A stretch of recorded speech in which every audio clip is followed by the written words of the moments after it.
guys, welcome back to the channel. In this video I want to talk about liquid fuel stoves.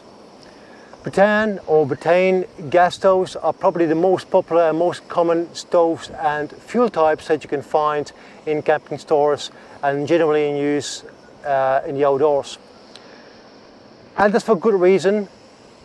Butane or gas stoves, they are relatively cheap, compact, light and very reliable.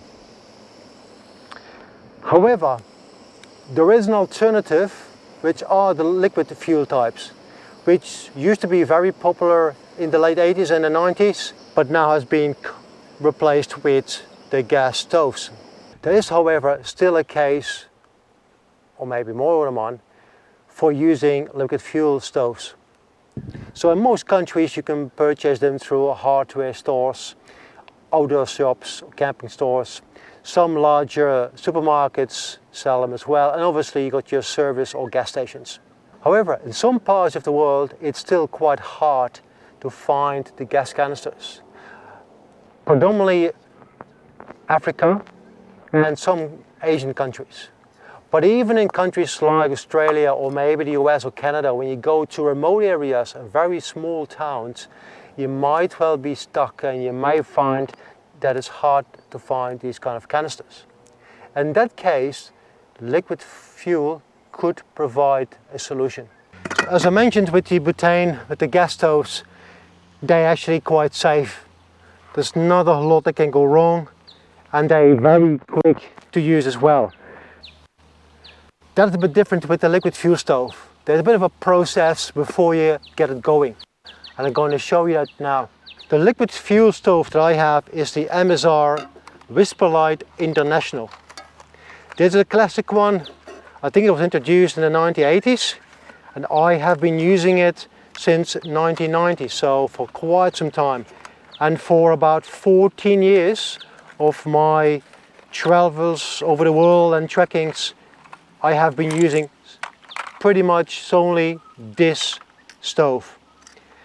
As you can see, it comes with two main parts, the stove and a pump, and I'll show you in a moment how that is used.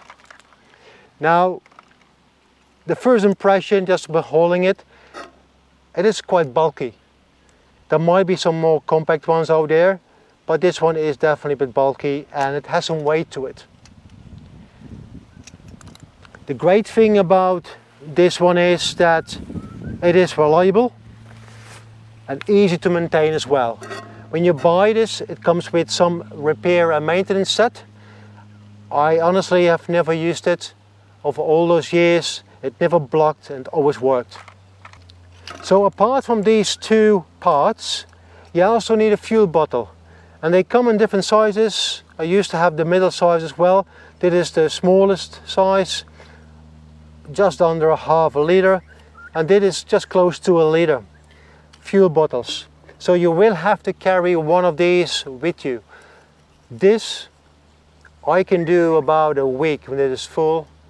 Gives me, and if I limit my cooking to a dinner and maybe some tea, I can do at least a week with this. And this gives me a good 3 weeks, if not longer, of fuel. Again, you have to be economic with your cooking and how you use it. If you have to boil water to make it drinkable, obviously you're going to use and need way more fuel. But these are the kind of bottles I have been carrying around for years and allowed me to trek to very remote areas where there was no butane gas available, and I could go to a local fuel station to fill these bottles up. How I'm doing that, I showed it at the end of the video. Got a bit of a trick for that, a bit of a hack. Alright, now I got some fuel in here, unleaded fuel. So the first thing you have to do is bring the fuel under pressure. So how the system works is it turns the liquid fuel into a gas. So what you burn is actually gas, it's not the liquid. But that's a bit of a process to get it in that state. So the first thing I will do is insert this pump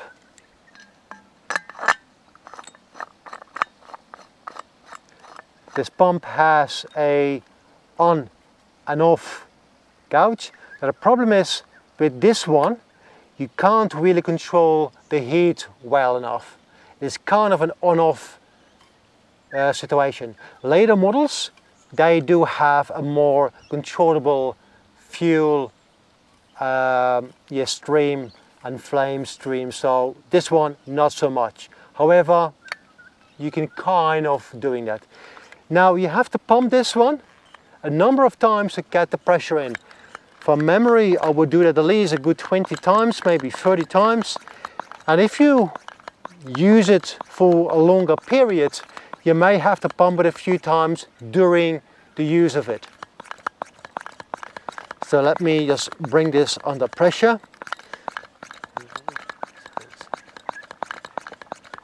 This is actually the first time I'm using this in maybe 8 or 9 years. So a little bit of a test if it all still works. And if my memory serves me well, how to set it all up. I think I did it maybe 40 times. I don't have a lot of fuel in here. It's maybe only this much, or maybe a quarter. So I probably had to pump a bit more. Alright, so now we're gonna set up the stove. You have those 3 legs that you have to clip in these notches here. This is basically it. Now the first awkward thing is you have to connect the fuel bottle to the stove, and that is done by inserting this end in here like that. And once it's in, you use this to keep it in place. So let me see if I can do that neatly. You bring that in here, and this goes over there. Alright, then you lay the bottle on the ground, a bit like this. So, next step in the process. First of all, I have this windshield. Put this together myself from a light sheet of alloy. Again, haven't used that for many years, as you can tell, but it basically goes around it like this. It does 2 things. Obviously, as a wind shield, it makes sure that the flame is consistent, but also making sure not too much of heat goes to the gas bottle. I'll leave it off for the moment so I can show you how to ignite this stove. What you have to do is, you can't use this right away. That is actually the biggest issue with those. And actually what you will notice is once I ignite it, it's not a nice blue flame as you would see with butane gas. No, it becomes a big flame, a yellow flame. And that will be a big flame for maybe half a minute, and then slowly it will turn into the blue, very hot flame. I'll put the camera a little bit away. Alright, so I've opened the gas, and what I do is I open the valve of the bottle for a few seconds. Let me show you that. I want to get some fuel in here. Then you light that little fuel, leave it for maybe 30 seconds, and then you can actually ignite the gas that comes out here on the top.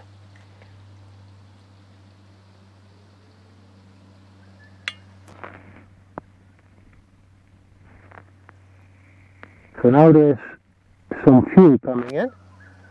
I'll close this. Let me see if you can see that.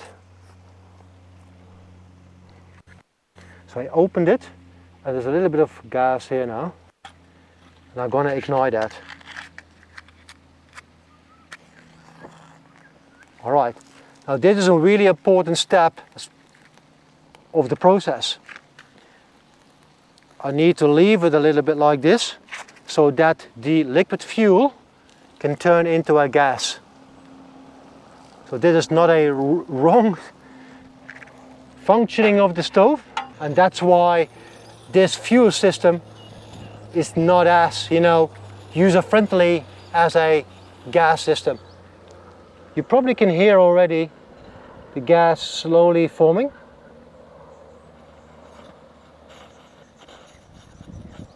And now we're switching it on slowly.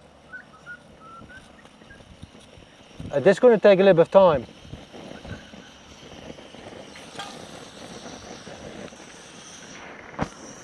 The flame is not as high as I expected, but now you can see it's turning from a yellow flame to the hot blue flame, which you would use for cooking. The wind is picking up a little bit. This is actually really good results, to be honest. Here you go.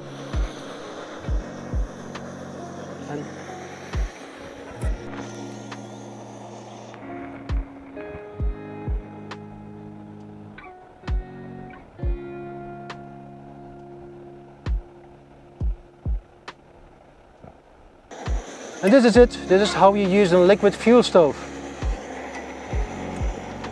A little bit of water on it.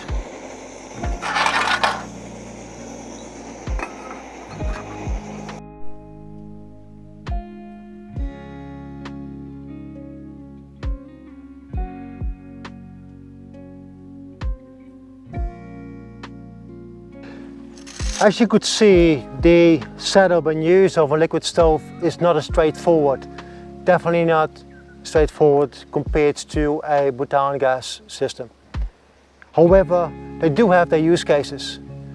Liquid fuel is still heavily used in cold conditions, sub-zero climates and high altitudes. Liquid fuel provides a more reliable fuel source compared to butane in those kind of conditions. Now, this is basically the end of the video, but there's one more thing I'd like to show you. As I mentioned earlier, that another reason that I have been using liquid fuel is because I can basically get the fuel anywhere. Even in remote areas, when I did walks for a week or 2 weeks in the backcountry, and you go to a small town, pretty much each town has a service station. How small it might be, but they do have a service station with liquid fuel. You might be hard pressed to find a gas canister, but they probably have a fuel station and you can get your unleaded fuels. So that is a big benefit as well of using this kind of system. However, filling these bottles is a bit awkward. If you're at home, you probably have a small jerry can and you can easily fill them up. But at the service station is a slightly different story. However, I have a bit of a hack for that one. I use this very cheap drinking bottle, flexible drinking bottle, and actually I can kind of screw that on top of the fuel bottle, and I basically hold them both so it stays in place, and I fill it up. On my way to this place to shoot this video, I did just that, and I'll show you that in a moment. What also worked really well, and what I did most in the years, is I had one of those bike bottles, the drinking bottles for on the push bike, and I cut out the very bottom, and you can slide them. Actually, they fit over the bottle, so they're very compact, easy to put away. And again, they provide the same benefit. You hold the bottle on top of a fuel bottle and you fill it up. Well guys, that is all that I want to share about liquid fuel stoves, how to use them. I hope you enjoyed it.